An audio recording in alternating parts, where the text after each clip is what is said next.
What's up? It's Victor. It's Vilder, and today we're actually going to go over the proclamation to the world, which is actually the it's called the family, a proclamation to the world. So it's basically the Mormons' view on the family and all that great stuff. We're going to break it down for you guys, and unfortunately you can't listen to it, so I'm going to read it. And I'm dyslexic, so let's see how lovely this comes out. Yay! We'll probably take turns. Oh, okay. My computer's being weird to me. Okay. Well, how to be dramatic? Anyways. The family, a proclamation to the world, the first presidency, and the Council of 12 Apostles of the Church of Jesus Christ of Latter-day Saints. We, the first presidency, and the Council of the 12 Apostles of the Church of Jesus Christ of Latter-day Saints, solemnly proclaim the marriage between a man and a woman is ordained of God, and that the family is central to the Creator's plan for eternal destiny of His children. So basically just, right now, the normal Christianity stuff. Man, woman, family. Awesome. Awesome. Let's continue. All human beings, male and female, are created in the image of God. Each is beloved a spirit son or daughter of heavenly parents. As such, each has a divine nature and destiny. Gender is essential characteristics in individual, primordial, mortal, and eternal identity and purpose. So basically, they're right away establishing that gender is basically you are whatever gender you're born into. The church does not recognize transgender people, kind of similar to gay people. They see them as people who just have a mental disorder. And while there is like a term for transsexual people in the medical field, it's like basically saying that they were born in the wrong body and they need to transition. It's not you think you need a transition.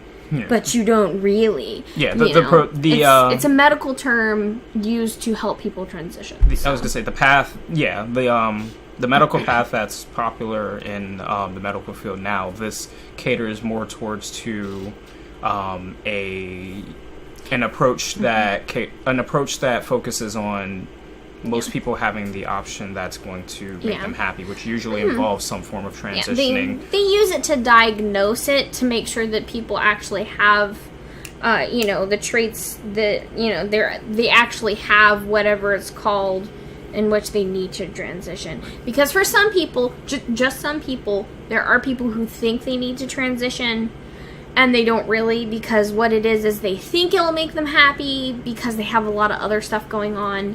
And then in the end, it doesn't make them happy. They're not any more happier than they were before. And that's really rare, but that's also why you have to go through a lot of counseling and stuff like that, so you won't regret it when you transition. So, yeah. Yeah. We're very supportive of transgender people. I was just saying in a very rare cases, there are people who think they need a transition, and then later on they're like, wait, no, I don't. So that's why you have to go through so much counseling and stuff. And that's why there's an actual medical term for it and all that kind of stuff. So yeah. And of course it's especially like having the concept of, I guess, like perceived phases, I guess you could say, is very prevalent when it comes to younger people who want to transition, which is that's why there's so much controversy in letting younger people and teens and whatnot go through T blockers and hormones and things like various that. Hormone therapies, because they're like, well, what if they grow out of it? What if when they're older they're like, oh no, I want to be the gender I was born into? So it's a little controversial, but that's also why they have so much therapy that you have to go through before you can even start anything. Yeah, so. But digressing, I was pointing out that no the main transgender people in the Mormon Church. Yeah, I was pointing out that the main difference for the general perception when it comes to Mormons is that their solution is geared towards you accepting whatever gender you're born in, whereas most modern medical practices are focused on giving you whatever option is going to just make you feel happy and whole as a person, whether it's doing the actual transition or finding out that there's some other underlying factor that's contributing to whatever it is you're feeling. Right. Right. In the premortal realm, spirit sons and daughters knew and worshipped God as their eternal Father and accepted His plan by which His children could obtain a physical body and gain earthly experience to progress towards perfection and ultimately realize their divine destiny as heirs of eternal life. The divine plan of happiness enables family relationships to be perpetuated beyond the grave. Sacred ordinances and covenants available in holy temples make it possible for individuals to return to the presence of God for families to be united eternally. Basically, in the church, they believe that when you die, as long as you're a good person and you follow all the rules and whatnot, you become a god. You become a god and you can be with your family freaking forever. Yeah. And you just have to prove yourself, and your family has to prove themselves, and blah blah blah. It's interesting how in this one they also explain that the belief is I guess your spirits are already innately with and worshiping God, and then you make this transition to being within the earthly realm. So apparently we're preconditioned to already fit the criteria to be with God, but we have to go through something. Be tested. Yeah, we have to be tested to go through something. We have to be tested that if we don't remember, that we would still choose to be with God, even if we were told that we didn't have to be. Yeah. So we would want to choose Him over everything else. Is the test, and I mean that's pretty much for all of Christianity in general. The first commandment that God gave to Adam and Eve pertained to their potential for parenthood as husband and wife. That alliteration. I know. We declared that God's commandments for His children to multiply and replenish the earth remain in force. Remain in force. We further declare that God has commanded that the sacred power of procreation are to be employed only between men and women lawfully wedded as husband and wife. So, basically, straight people who fuck outside of marriage, gay people who fuck in general, anybody who is not straight up married to a man and wife and all that crap, and probably to them Mormons. Well, yeah, because they have the true religion, so it implies that Mormon. Yeah, Mormon. So, of course, at the same time, they're kind of like, it's not totally horrible if you have sex as long as you're married, even if you're of a different religion. They're like, it's not a sin per se. It's just at the same time, it's like, you're not part of our religion, so you're not really married because you're not married in the temple. Well, I'm pretty sure people's opinions of that will vary based on, their own,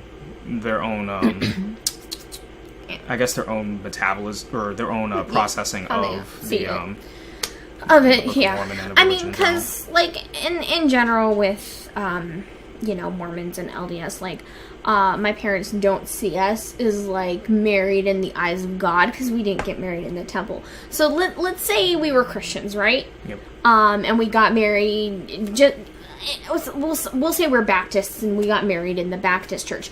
To them, we still wouldn't be married in the eyes of God because we didn't get married in a Mormon temple. So it would not matter what religion we are. We are not married in the eyes of God.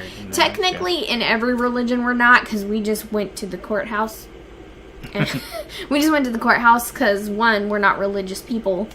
we're agnostics, and we're just kind of like, we just live our life however. We're not big on one or the other. Yeah. We've already explained that. Anyways, but basically we're not religious people in the end of the day. So we were just like, okay, we also got married for benefits, so whatever. Yes, I know, I hear it already, but don't you guys love each other? Yes, we love each other, but that's not why we got married. Are we happy? Yes, definitely. Still not why we got married. It just happens to work out nicely for us. Anyways. Want me to read some of it? Sure. You want to read, we declare husband and wife in the family? Sure. Okay. All right. We declare the means by which mortal life is created to be divinely appointed. We affirm the sanctity of life and of its importance in God's eternal plan. Pretty basic. Yeah, pretty self-explanatory. Husband and wife have a solemn responsibility to love and care for each other and for their children. Children are an heritage of the Lord, Psalm 127:3. Parents have a sacred duty to rear their children in love and righteousness, to provide for their physical and spiritual needs, and to teach them to love and serve one another, observe the commandments of God, and be law-abiding citizens wherever they live. Husbands and wives, mothers and fathers will be accountable before God for the discharge of these obligations. Now, I do want to explain, and I have heard not only myself, but other people have said this. Some parents in the church, and by all means, even to the church, these people are breaking the rules. Some people take the whole part about the mother and the father being responsible a little too far. What my dad did is he tried to guilt trip me with this when I wanted to stray from the church, and I was basically like, I'm not Mormon anymore. I don't want to have anything to do with it. And this was when I was much younger, when I was a teenager, and while I wasn't as close to him anymore. Like, I still tried to make him proud later on, but that's a different story for a different day. I was still very, very close to my mother. And what he tried to do, and it worked for a while, was guilt trip me and say, oh, well, if you leave and you stray, your mother and I are held accountable for that. So I was basically told that if I was not Mormon, it was their fault, and they would go to hell for that, essentially. So they would be held accountable for that. Yeah, which is pretty heavy, even if you're on the fence spiritually. Yeah, and that's a lot. As a kid that has any sort of care for certain members of their family. Yeah, but I do want to stress that that is not how the Mormons see it. That is a perversion of their own religion. Most of them will tell you that. Because in general, Mormons are actually really nice people. But what this really means, what this comes down to, is that they're telling you that they have the responsibility to teach their children about the Mormon religion and about God. And if they don't do that, then they're held accountable for it. Or if they withhold some information, or they're generally just too lax about it and lazy, then it's their fault. Basically, summary is you're held accountable if you're leading the horse to water. That's all you're accountable for. Yeah. Unlike with Laura's father, where he's essentially saying that the rider is responsible for leading the horse to water and making sure it drinks a lot. Yeah. So, I do know that some people have had that experience, and it is very, very traumatizing for a young child and just about everybody. But in general, this is just saying you have to teach them. That is your responsibility. And then if you taught them and you did everything you could and they strayed anyways, you're not accountable for that. It's whatever. So, but yeah, it also stresses that there is a huge focus on children. And the church is good about that. They are good about, you need to nurture and take care of your children. So, yeah. Right. And then the portion about law-abiding citizens is always interesting because I mean, of course, with the main sect of the Mormons is all about that. Yeah, well, I was gonna say because you have the small divisions of Mormonism that are extremists, and they prioritize the emphasis of their religion over society in general. Yeah, because the main sect is against polygamy. They're like, God said to go by the law, and the law said no polygamy, and then they'll even say that God came down and said, okay, humans aren't ready for this yet. And so that's what it comes down to. So, but yeah, so the main sect is all about follow the law, don't be an asshole. And then there's another sect that's kind of big. It's not really big, but they broke off from the main sect, and they're about polygamy and stuff like that and whatnot. And then there's an even smaller sect, which is the crazy fucking Westboro Baptist Church of Mormonism. They're like this merger of Westboro Baptists and uneducated. What are they? Those people who that live by themselves and they live in the old ways. Not hermits, but why can't I think of what they're called? Not hermits, not hillbillies, not... No, crap, why can't I think of what they're called? They sell really nice blankets. Gypsies? Not gypsies. No, not gypsies. But you know what I'm talking about, right?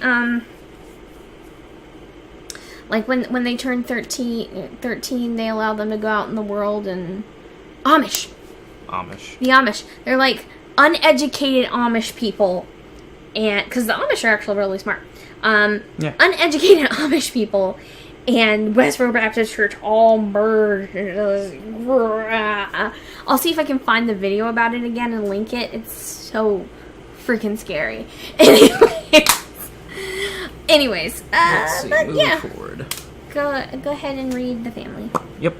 The family is ordained of God. Marriage between man and woman is essential to his eternal plan. Children are entitled to birth within the bonds of matrimony and to be reared by a father and a mother who honor marital vows with complete fidelity.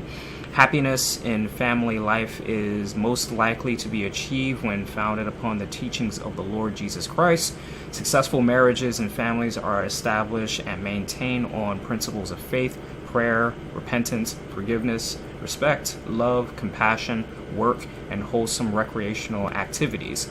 By divine design, fathers are to preside over their families in love and righteousness and are responsible to provide the necessities of life and protection for their families. Mothers are primarily responsible for the nurture of their children. In these sacred responsibilities, fathers and mothers are obligated to help one another as equal partners. Disability, death, or other circumstances may necessitate individual adaptation. Extended families should lend support when needed. Okay. So this is a big one. But yeah, essentially to start out with, it's saying, just reinforcing it's got to be a man and a woman in a marriage. And then that children basically are entitled to being born within a marriage with a man and a woman, and they should be married. And of course, I do want to say the church has, they don't have anything against single mothers or single fathers, and they understand, and they're not just like, oh my God, how horrible is it that you're raising your kid by yourself, so. But in a way, so they're not mean to them or anything, but they are, basically they're saying the best form of a childhood and the best way for a child to be raised is strictly by a man and a woman who are married and who are faithful to each other and live fully under the word of God. So basically this can be damning if you look at it, because they are in a way saying even if you are married and you have children, if you're not living, basically if you're not a Mormon, and you're not going by, the teachings of the Lord Jesus Christ, then your marriage has a chance of then failing. your children, well, not even just your marriage, your children are being deprived. Oh, yeah, Your children are being deprived because they're not getting the full gospel. So, bad on you. Yeah. Or whatever. So they're already disadvantaged per se, and they could be doomed to pass on an even more of a disadvantaged family, stuff like that, unless if they find their way to Mormonism. Yeah, this is kind of how Mormons explain just abusive families and just families that are torn apart and bad in general, dysfunctional, because they're not Mormons and they're not of the faith, and even in their religion, if something happens and so there's an abusive family member, whether it be the mom or the dad or whatever, it's always something that they haven't been following in the teachings. Yeah. Like it's never just because that's a terrible person. It's a terrible person who maybe even followed all of the Mormon everything, and were probably just the most devout Mormon, but an abusive fucking person. Yep. No, it has nothing. No, it's obviously because they weren't doing something right. Because no real Mormon could be abusive. Yeah. For any reason. But yeah, and then also marriages are generally only successful if you're also living in the same way. You're living by Christ. And I do understand that it's like a very common type of thing that most people believe that their marriage only works if both parties are, living by the word of God, regardless of your religion. And, and that is how some, marriages do stay together, because they have that faith and love in God, and that's what keeps them together through the hard times. So, I do get it, but I do feel that there's just, there's some people who don't need to be together. Who don't need to be together, and they're just incompatible. They're just using God as an excuse to not end something that would probably just be too painful for them to end. Yeah, or at least end it before. The only thing that they have in common. Yeah, or at least end it before they wind up doing, lasting and severe amounts of damage to each other. Yeah. But I mean, the rest of this is actually pretty good, because, they're just basically talking about how you need to have forgiveness, respect, love, compassion, wholesome work and recreational activities.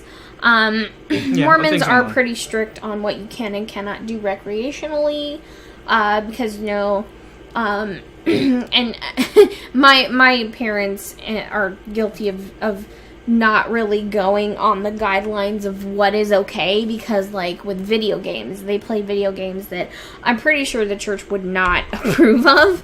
Oh, yeah. So, and they're not horribly bad. It's not, like, horribly gory and stuff like that. They are big about not playing anything that's going to be really gory, but still they play stuff with death in it, scantily clad women, just generally things like that. But, so it's there's a lot of debates about what's okay and what's not okay, even though the church has put down strict guidelines on what's okay and what's not okay. But I think that's just every religion. Every religion has their debates about, this specific thing is okay because da-da-da-da-da. Well, some people... No, it's not because da-da-da-da-da. Well, of course, some people just interpret not following those guidelines as temptation and sin and stuff like that. Yeah. But, but anyways, the other big point is the gender roles. The gender roles, yeah, they're very specific about gender roles. Or at least the spousal, I guess. The spousal roles, gender roles. Because let's see here, fathers are to preside over the family in love and righteousness, and are responsible to provide the necessities of life and protection of their families. And so a lot of people kind of get this mixed up, even within the church, and just think that the male is... He makes the rules, and he's the boss. That males are essentially the leaders and women are oppressed. But it's actually, and it is perpetuated within the church in some wards. And so it has become a problem within the church. But as far as, the actual, what is actually taught is that men are supposed to be, exactly what it said. They're supposed to provide for their families. They're supposed to basically be, they're the boss of the family only in the terms that they pass down the teachings of God. Yeah, they're essentially spiritual. They're spiritual leaders. Yeah. And then mothers are primarily responsible for the nurture of their children and these sacred responsibilities. Father and mother are obligated to help one another as equal partners. Let's see here. But basically, and also, it is stated as well that mothers are the head of the household. They make the rules. They run the home, and the father's there as backup, essentially, because mothers and fathers generally, when raising children, if you're united in whatever the actual punishment is, it looks better because then your children don't get confused and are like, oh, so you guys don't agree, so if I want something, I can ask this parent and get it. And more likely get it, yeah. So, depending on what it is. So, that's just a general good practice when raising children. And then, of course, they throw in there at the end, disability, death, or other circumstances may necessitate individual adoption.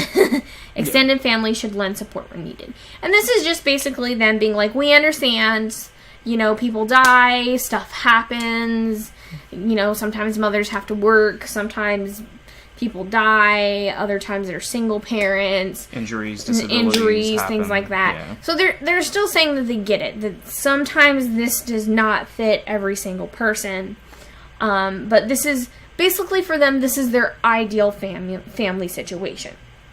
So, it's just the ideal. It's not this is exactly how it has to be if you want to be a Mormon and just go to heaven, because there would be a lot less members if that was how it is, because I'm sure there's lots of single mothers and single fathers and just people by themselves. Well, even then there's just there's still things within it can vary. I guess it can vary in different sects, but there's overhanging stigmas with that still exist, because while they might understand the situation of you divorcing or just maybe when you got into the temple you were already a single mother, but usually the question of when are you going to marry next comes up to complete your family. I do want to say that as a thing, and that was also kind of pushed in my family and not just with my dad. I was married once before, not in the church. I've never been married in the church. And just almost, I want to say 2-3 months after I was divorced and I was on my own living with my parents again, my dad was like, so when are you going to start dating again so you can get married? I'm still so upset. I am so depressed. I am living every single day in a nightmare. I am nowhere near being able to date someone. Victor and I were talking again at that point because we knew each other before then, but it wasn't really, really intimate. Right. It was kind of intimate just because we were already sort of on that level, but it wasn't on a oh, we're gonna be together someday type level situation. Not even a dating level, I don't think, at that point. So we were close, but it wasn't we're gonna date and be together and whatnot at that point, because I was just in this place where I was just nope.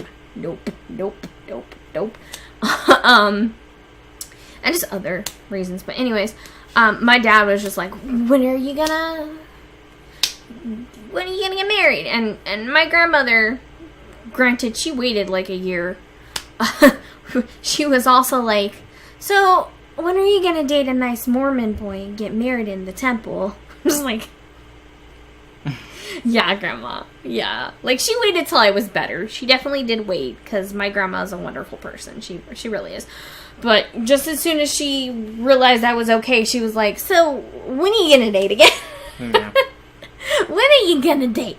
When are you gonna get married? But, at the same time, it's not totally horrible either if you don't. One of my favorite people is in her 40s. She's a Mormon. Still not married. Marlene? Yeah. Mm-hmm. And we love her, but yeah. Well, I was gonna say, of course, but even then, there's a stigma associated with that, just because of the concept of bringing God's children into the world. The concept she of can't have procreation. children, though, so that's why people don't pressure her to get married. Oh yeah, because she can't have children. No. So it's not as like do stuff. Yeah, and at the time, back then, I didn't know that I couldn't have children, so people were still like, go make babies. Go make babies. Anyways, we warn that individuals who violate covenants of chastity, who abuse spouse or offspring, or who fail to fulfill family responsibilities will one day stand accountable before God. Further, we warn that the disintegration of the family will bring upon individual communities and nations the calamity foretold by ancient and modern prophets. So basically, if you don't have the family that they describe, or at least try to, apparently you're going to ruin the whole world. Yeah. Or if you don't keep the family together, you're going to contribute to the end of the world. To putting, the great calamity. Yeah. If you get a divorce for no reason other than you don't like each other, the world's going to end. Just explosions. You contribute to it. You contribute to it. Yeah. So basically, the family is the singular and only thing keeping us from just exploding. Apparently. Yep. So what does that mean? Like, if your whole family is just like butcherous evil people, just like, but you're all together. But you're butcherous. Like, you just kill people. But you find loopholes in the Mormon religion to do it with. Like ISIS with the... Yeah. Like, and then you're like, but technically... And you're like, oh, the only thing you can hang us up on is the law-abiding part, you know? Otherwise, we're totally... we're just killing whore church people. It's fine. Yeah, I just think that part is really funny. And then this part is also funny. We call upon responsible citizens and officers of the government everywhere to promote those measures designed to maintain and strengthen the family as the fundamental unit of society. Was it like a police officer's like, you can't get divorced because you have to take care of your family and nobody beat you up, so... Well, that just seems like a power play, like a way to just, like, further encourage interweaving law and religion. Because it's like, if we have government officials appeal to this general concept, they'll make policies, laws, and acts that are based around this thing. Yeah. And, you see some people who try to go for it, people who take a stance on it, even now. So especially with like abortion stuff. That's a big thing right now. Like, is it okay to do that? Is it not? Does God think it's okay to do that? Does he not? Yeah. Depending on this, basically, just as an example. Anyways. Alright, so that was all of it, actually. That was the whole kit and caboodle, which is strange for Mormons, because they just go on for days. But I also go on for days, but not because I'm a Mormon, it's because I'm a chatterbox. Apparently he has a coworker who's worse than me, and I'm actually legitimately surprised. Okay, that was random. Well, I just thought about it, because I was like, I'm a chatterbox, and then I was thinking about how you were like, oh, I have a coworker who was worse than you, and I'm just like, how? Anyways, alright guys. But just leave some comments, some feedback. What do you guys think on certain parts of the proclamation of the world? Do you think, is it archaic? Does it come off as very inclusive? Do you think the Mormon society in general do you think they present themselves in a way that, follows the proclamation as a whole? Do you think there's a underlying portion that they kind of ignore, or just kind of cut out in general? Maybe some attitudes, maybe some personal experiences in your life that you can relate to the proclamation of the world. If there's any, especially if feedback. you are Mormon or an ex-Mormon. We especially like to hear from ex-Mormons, hear your experiences and whatnot. And I hear a lot of Mormons who are like, oh, ex-Mormons are just people who had one bad experience, or that they're horrible people and they're just shit for humans. And they don't need to be in Mormonism anyways. It depends on the extremist personality of said Mormons. Like, if it's a normal Mormon, they'll just be like, oh, they just had one bad experience, and they just need to come back to church and discipline themselves. And learn that everybody loves them and it's okay. Because, like I said, most Mormons are, like, very friendly pansy types. So, but then we have the extremists who are like, oh, they're horrible, disgusting people. Just kind of how my dad is. He thinks we are horrible people. Yep. Sorta. If he saw our show, though... Oh my god, the phone call I would get. One day. The lashing. One day. Oh man, you know what I'm gonna do when BJ moves out of the house? I'm gonna link it to him. Not even to my mom, just straight up link it to my dad. He'll watch one episode and then show it to her. And lose his shit. And then show it to her, and then show it to your mom, who will probably also not be happy either. I mean, she'll call me and be like, sweetie, why would you do that? I'd be like, well, if you'd watch it, Mom, I think you'd understand why I do that. But anyways, alright guys, so, social medias, all that beautiful things down in the description box. And more comments. More comments, stuff. yeah. Don't be afraid to speak. Don't be afraid to give us eventually we'll feedback. have a viewer base that talk to us. Yeah, we're lonely. It's really bad when my personal gaming channel, which is just niche gaming, has more of a following and comments. It's gaming than ours. It's still niche. It's hidden object games, which is still games. Anyways, that's true. Okay, but yeah, Patreon. Definitely, if you guys want to see different content, where we go do stuff or just talk about stuff in general, that is a good way to help us get to that point in which we can do that. Because things cost money. Things cost money, and of course we're a committed variety channel, so yeah, we just haven't stuff to do. We just haven't put that much out yet. That is a variety. Although you guys did see the husband waifu tag, which is our first different from. Yeah, different from what we're doing. But yeah. Definitely different content. It doesn't have to do anything with Mormons either. Just what the fuck ever. Except for like ice bucket language. The ice bucket challenge or cold things, because I have fibromyalgia and cold is not good for me. So yeah, just probably preferably just. Things that are not horribly physically intensive. Yeah. So yes, unless you want him to do it. I guess. I don't know. I could watch you work out. That'd probably be pretty hot. I'm sorry. Anyways, all right, guys. This one's tummy is growling, so we're gonna go. Bye. See ya.